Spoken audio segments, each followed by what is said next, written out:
We came out flat, to begin the game. I take full responsibility as a head coach. We cannot come out that flat, regardless of what I have to do. As the leader of this team, I have to do it. Home game in front of a great crowd, and I thank our crowd for coming out. And I definitely apologize for our performance, especially in that first 10 minutes of the game.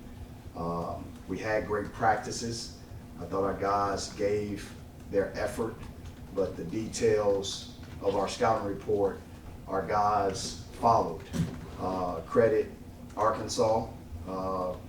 They scored 56 total points in the paint, 30 in the first half, 19 field goals. Defensively, you can't win games that way. The positive, in terms of our team, we were 20 for 22 from the free throw line. We was 10 for 20 from the three. I thought that was great. The negative, assist to turnover ratio. You can't have 18 turnovers at home and expect to win a ball game or be in it.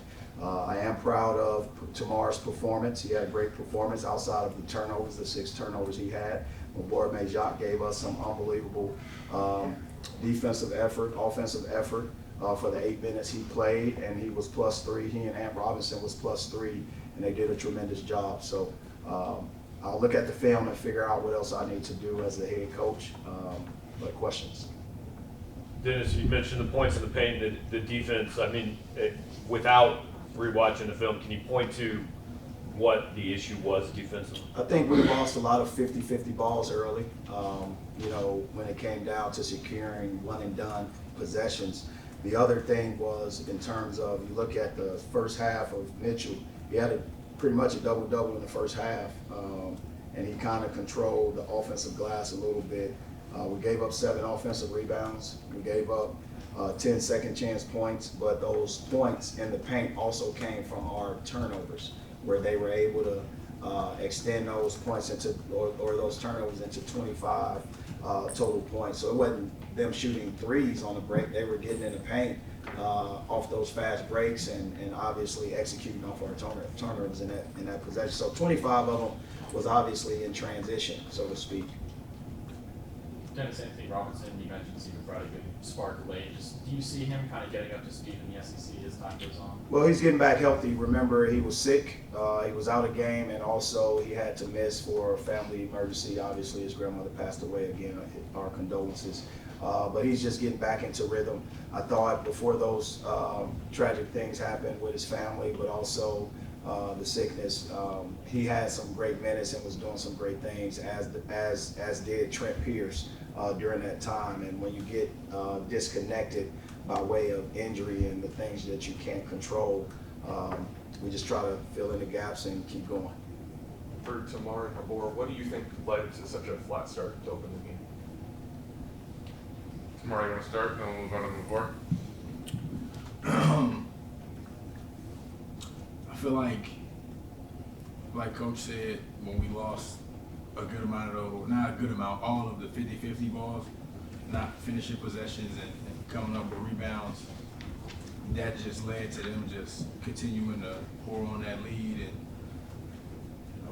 it's hard to recover from that on top of myself turning the ball over, and that leading to transition points that are uncontested.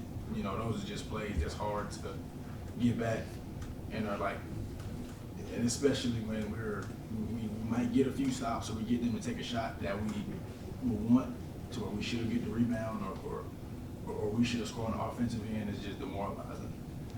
Mabor, you want to answer that too? I just want to reiterate what he just said. I think when we lost the 50-50 balls, it kind of demoralized us a little bit. We just needed a spark, and we just couldn't get to it. Tamar, you guys went 9 for 22 on layups. What was it about Arkansas' defense that made it a little bit difficult to finish inside? Well, we knew coming into the game that they were number 2 in the country in shot blocking, so we knew that we had to play off of 2 feet. We didn't do that every time we went to the paint.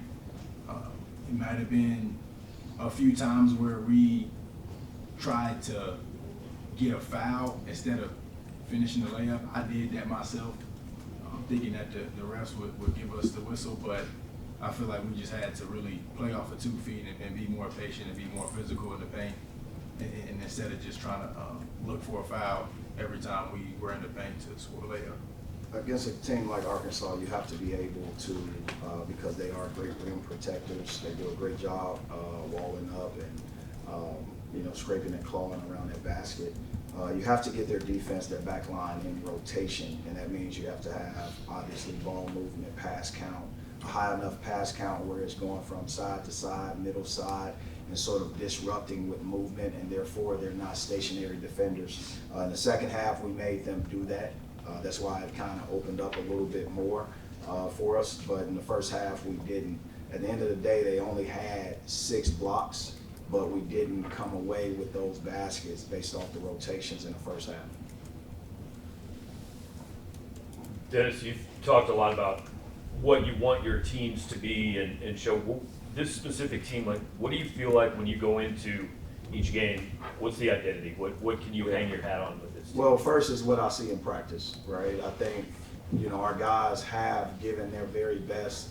I see the ball going in. I see guys making plays. I see Nick Honor shooting the ball. I see Sean East being able to break down defenders and obviously kicking. But when the game comes, we got to just play that free. And I don't think we are giving ourselves that opportunity to take the risk. We have to take the risk. Nick Honor can't shoot 2 times and expect us to win a basketball game, or four times and expect us to win a basketball game.